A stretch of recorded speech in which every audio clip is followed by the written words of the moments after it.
io sono Davide E e io sono Linda. insieme da 2021 gestiamo il Rifugio Parco Antola nell'entroterra Ligure.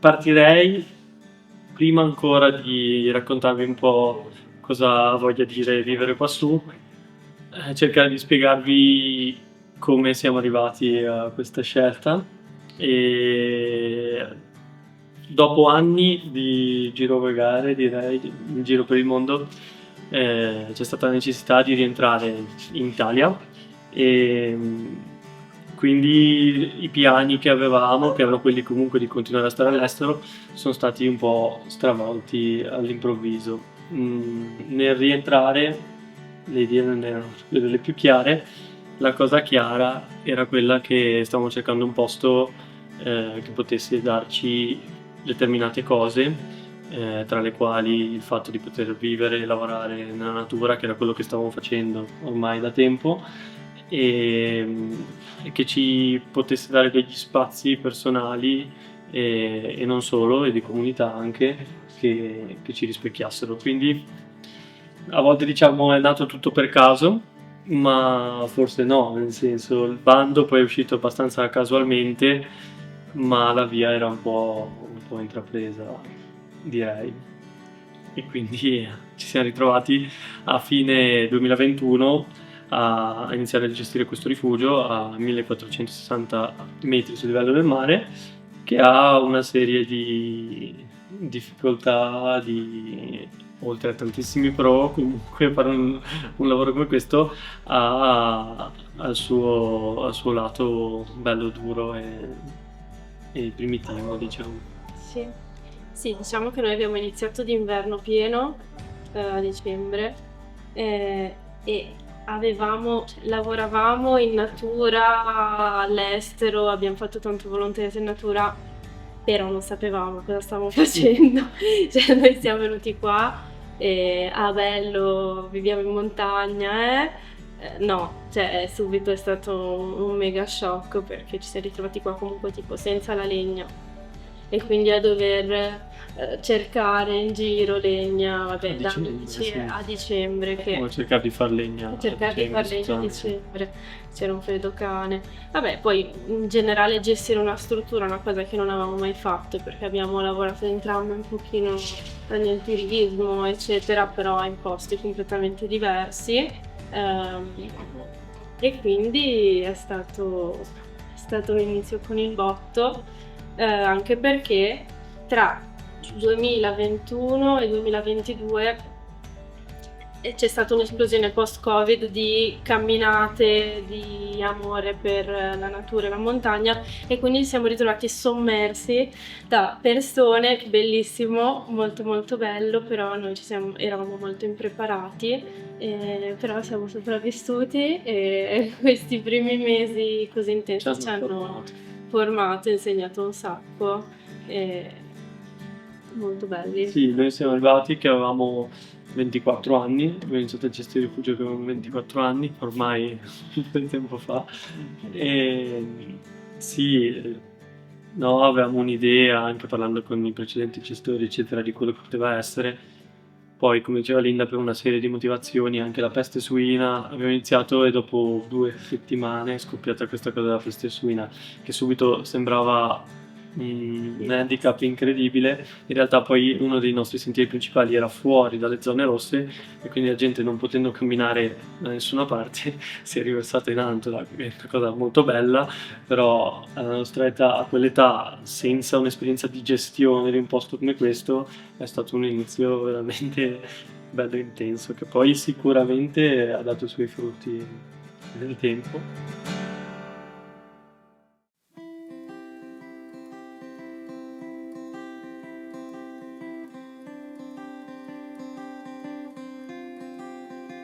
Sono molto contento della scelta che abbiamo deciso di fare, che magari può non sembrare delle più comuni, o comunque non essere tra le più comuni, che però seduti a un tavolo qui in sala qualche settimana fa ci dicevamo quello che stavamo cercando dopo anni comunque è arrivato.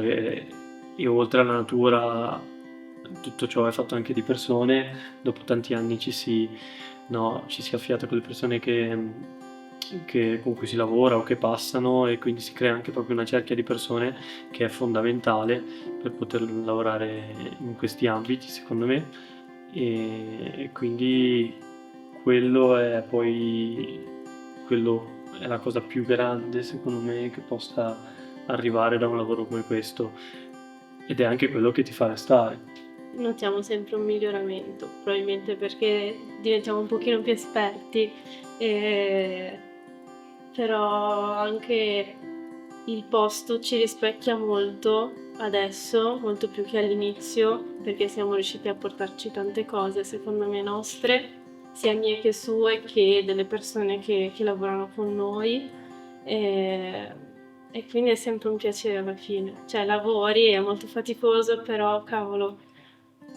Boh, io guardo anche dalla vetrata e dico, ah, ma dove sono? Ma non sono in questo. Dopo i primi anni dove hai bisogno di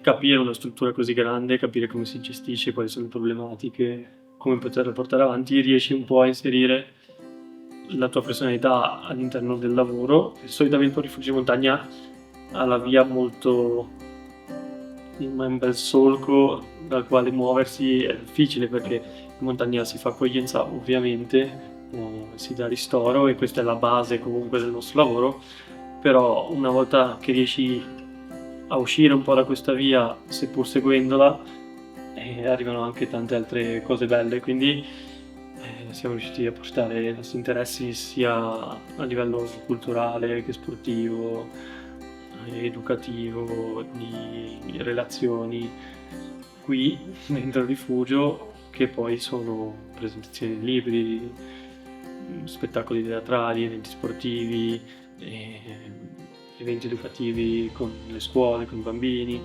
e quindi ce ne sono sì, parecchi. I più grossi che abbiamo avuto sono stati l'Antola Acro Festival, che è un festival di acro yoga che è arrivato alla seconda edizione, organizzato principalmente da Jay, un nostro collega, e dal rifugio.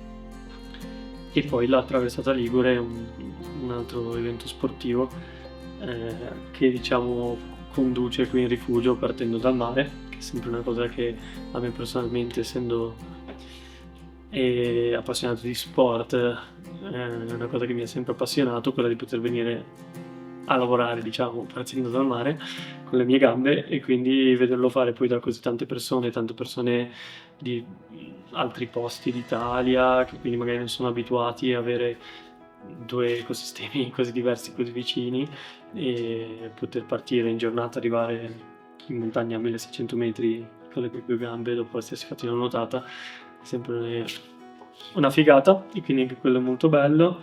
E poi sì, spettacoli teatrali, libri. Anche magari il concetto di non isolarsi sulla montagna, cioè noi non volevamo isolarci qua su, perché magari c'è il mito dell'eremita che va a vivere sulla montagna.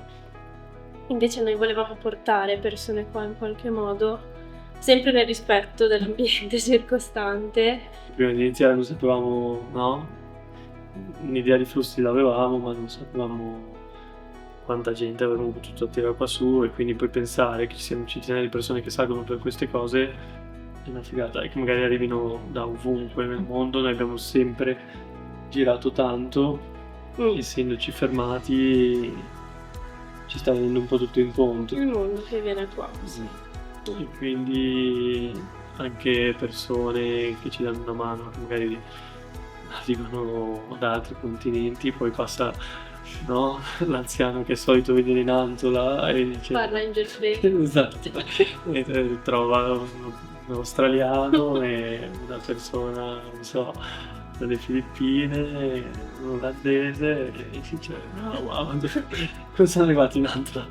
E quindi è tutto molto bello questo. Noi abbiamo una stagionalità molto lunga, perché da aprile a ottobre siamo sempre su praticamente, e d'inverno lavoriamo anche, da Natale apriamo per le feste fino all'Epifania, poi facciamo i weekend su prenotazione, e quindi la giornata tipo cambia molto da stagione in stagione. E a tutto questo si aggiunge, direi, pulire sempre, perché c'è sempre qualcosa da pulire, e poi tutti i lavori, no?